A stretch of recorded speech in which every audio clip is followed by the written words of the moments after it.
Legesac cuffed at his running nose, then glanced about to make sure no one was listening. "Mordred was drunk by then," he went on in a lower voice, "and half his men were raving, naked and swearing they could slaughter 10 times their number. We should have waited for Arthur, but the prince ordered us to charge."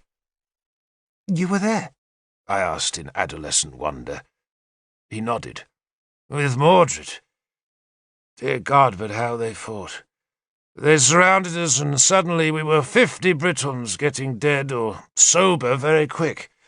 I was shooting arrows as fast as I could. Our spearmen were making a shield wall, but their warriors were hacking in on us with sword and axe. Their drums were going bang, bang, and their wizards were howling, and I thought I was a dead man. I'd run out of arrows and was using the spear, and there can't have been more than 20 of us left alive, and all of us were at the end of our strength. The dragon banner had been captured. Mordred was bleeding his life away, and the rest of us were just huddling together, waiting for the end. And then Arthur's men arrived." He paused, then shook his head ruefully. "The bards tell you that Mordred glutted the ground with Saxon blood that day, lad. But it wasn't Mordred. It was Arthur. He killed and killed. He took the banner back. He slew the wizards. He burned the war drums. He chased the survivors till dusk, and he killed their warlord at Edwys Hangstone by the light of the moon. And that's why the Saxons are being cautious neighbours, boy. Not because Mordred beat them, but because they think Arthur has come back to Britain." "But he hasn't," I said bleakly. "The High King won't have him back. The High King blames him." Legesac paused and looked around again in case he was being overheard. "The High King reckons Arthur wanted Mordred dead so he could be king himself. But that's not true. Arthur's not like that." "What is he like?" I asked. Legesac shrugged as if to suggest the answer was difficult. But then, before he could answer anything, he saw Manu returning. "Not a word, boy," he warned me. "Not a word." We had all heard similar tales, though Legesac was the first man I met who claimed to be at the Battle of the White Horse. Later, I decided he had not been there at all, but was merely spinning a tale to earn a credulous boy's admiration. Yet his account was accurate enough. Mordred had been a drunken fool. Arthur had been the victor, but Uther had still sent him back across the sea. Both men were Uther's sons, but Mordred was the beloved heir, and Arthur the upstart bastard. Yet Arthur's banishment could not stop every Dumnonian believing that the bastard was their country's brightest hope, the young warrior from across the seas who would save us from the Saxons and take back the lost lands of Lochir. The second half of the winter was mild.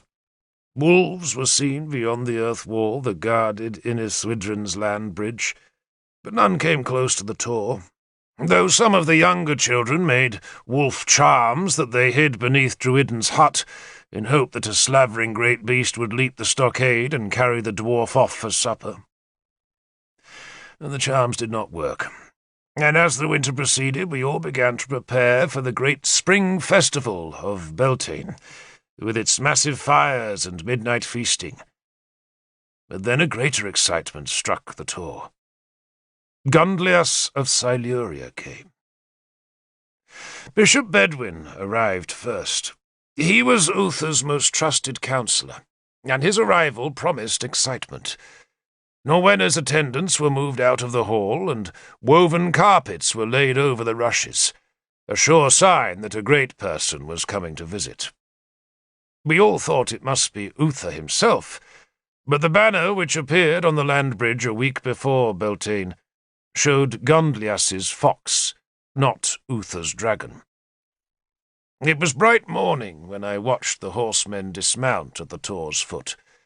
The wind snatched at their cloaks and snapped their frayed banner, on which I saw the hated fox mask that made me cry out in protest and make the sign against evil. "What is it?" Nimue asked. She was standing beside me on the Eastern Guard platform. "That's Gundlius's banner," I said. I saw the surprise in Nimue's eyes, for Gundlius was king of Siluria, and allied with King Gorfithid of Powys, Dumnonia's sworn enemy. "You sure?" Nimue asked me. "He took my mother," I said, "and his druid threw me into the death pit." I spat over the stockade towards the dozen men who had begun to walk up the tor that was too steep for horses. And there, among them, was Tanaburs, Gundlius's druid, and my evil spirit. He was a tall old man with a plaited beard and long white hair that was shaved off the front half of his skull in the tonsure adopted by druids and Christian priests. He cast his cloak aside halfway up the hill and began a protective dance in case Merlin had left spirits to guard the gate. Nimue, seeing the old man caper unsteadily on one leg on the steep slope, spat into the wind, and then ran towards Merlin's chambers. I ran after her, but she thrust me aside, saying that I would not understand the danger. "Danger?" I asked, but she had gone. There seemed to be no danger, for Bedwin had ordered the landgate thrown wide open, and was now trying to organize a welcome out of the excited chaos on the tor's summit.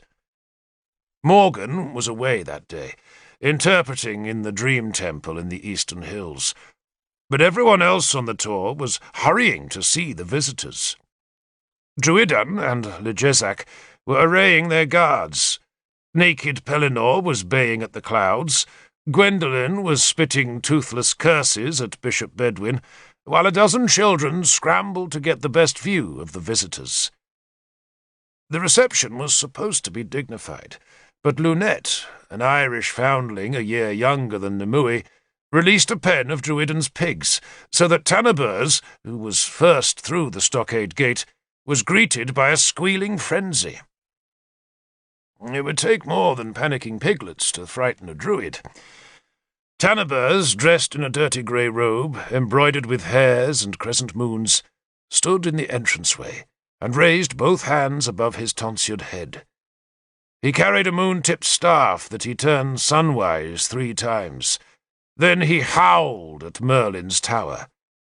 A piglet whipped past his legs, then scrabbled for a footing in the muddy gateway before dashing downhill. Tanaburs howled again, motionless, testing the tor for unseen enemies. For a few seconds there was silence, except for the snapping of the banner and the heavy breathing of the warriors who had climbed the hill behind the druid. Godovan, Merlin's scribe, had come to stand beside me, his hands wrapped in ink-stained cloth strips as a protection against the chill. "Who is it?" he asked. Then he shuddered, as a wailing shriek answered Tanaburs' challenge. The shriek came from within the hall, and I knew it was Nimue. Tanaburs looked angry. He barked like a fox, touched his genitals, made the evil sign, and then began hopping on one leg towards the hall. He stopped after 5 paces, howled his challenge again, but this time no answering shriek sounded from the hall. So he put his second foot on the ground and beckoned his master through the gate. "It's safe," Tanaburs called. "Come, Lord King, come!" "King?" Godovan asked me. I told him who the visitors were, then asked why Gundlius, an enemy, had come to the tor. Godovan scratched at a louse under his shirt, then shrugged. "Politics, boy, politics." "Tell me," I said. Godovan sighed as if my question was evidence of an incurable stupidity, his usual response to any query, but then offered me an answer. "Norwenna is marriageable.